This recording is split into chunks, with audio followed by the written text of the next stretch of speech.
when I was a freshman in college, Aziz Ansari came to UF and he said, "All right, how many of you have not seen The Dark Knight?" And, you know, maybe a quarter of the people raised their hands. He says, "What's wrong with you people? That movie was amazing!" So I watched The Dark Knight this weekend. I saw it like 10 times when it came out and maybe 20 times after that. So this is my 31st time, and it is amazing.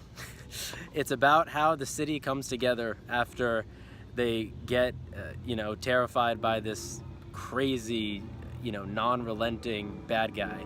And he tries to get them to turn on each other. And at the end of the movie, when it doesn't work, Batman says to the Joker, "This city just showed you that it's full of people ready to believe in God." And so it happened that way. It's uplifting, and I think that those uplifting movies are the ones that normally turn out to be the best. This happens in The Lord of the Rings also, and in The Lord of the Rings, Frodo is tasked with taking this ring to destroy it. He has to take it to the bad guy's volcano where it was created. And Boromir, who's this guy who's spent his whole life at the front lines of between the bad guys and the good guys, between Mordor and the rest of the world, is terrified at the idea of taking the ring into Mordor and destroying it. He wants the people to use it to overthrow the bad guy himself.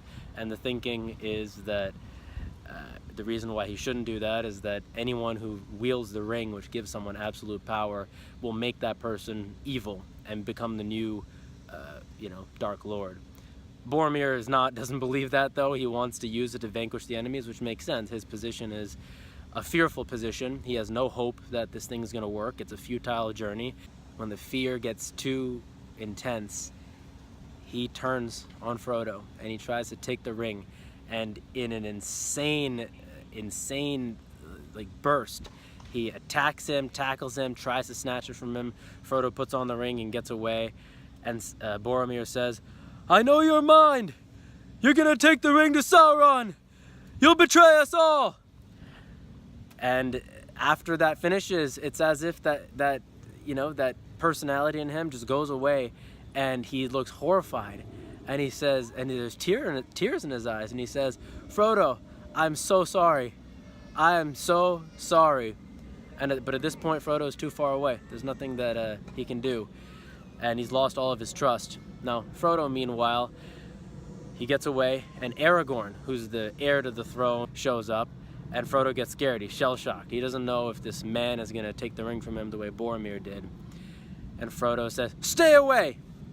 Aragorn says, "Frodo, I swore to protect you. Can you protect me from yourself?" And he sees trust in Aragorn's eyes. He's always trusted Aragorn. And he opens his hand and says, "Would you take the ring? Would you destroy it?" Aragorn goes up to Frodo, looks at the ring calls to him, "Aragorn."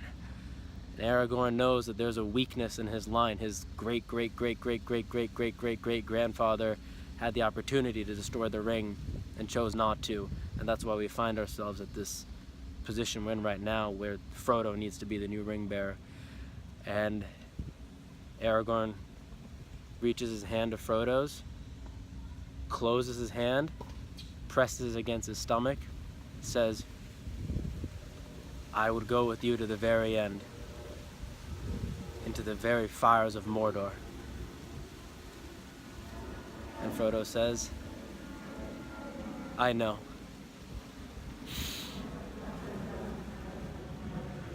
That is the power of true nobility and true trustworthiness. And I saw that, and I called my mom. I told her to sit next to me, and I played that scene for her, and I said, "That's what I felt about my dad. I would have done anything and everything for him, and that's how I lived." And to me, that's the best way to help somebody. It's the best way to live, to have someone or something that you care about so much that you move beyond yourself, that you would be willing to do anything to help and protect them. And it happened with Batman, and it happened with Aragorn. With Batman, at the end of the movie, the the faith of the city is about to be destroyed because Harvey Dent, who was the face of the greatness of legal ways of getting rid of criminals, he becomes insane because the Joker killed his girlfriend, and he does all these horrific things, and Batman just takes the blame. He says, "I can do it. You'll hunt me. You'll condemn me. You'll set the dogs on me. Because that's what needs to happen."